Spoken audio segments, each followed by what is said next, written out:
మధుపర్క పూజా సమయంలో వచ్చే వస్త్రాలు కాబట్టి వాటిని మధుపర్కములు అంటారు.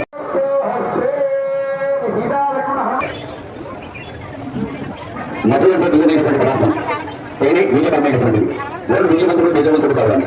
తెలుగు శక్తివంతమైనటువంటిది. వెయ్యి భౌతికత్వాన్ని చేకూర్చేటువంటిది. అటువంటి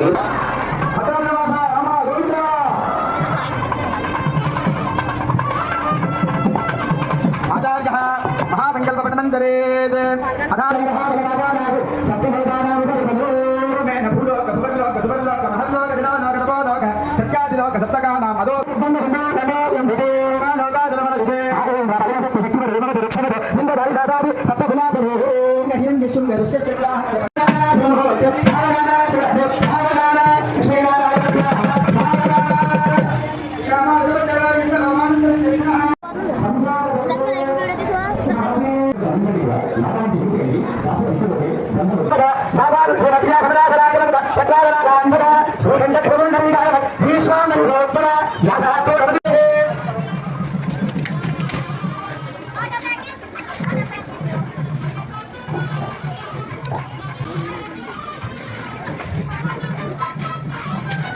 వివాహానికి నేను వ్యాఖ్యాతకు వెళ్ళినప్పుడు అతను పెళ్లి కొడుకుగా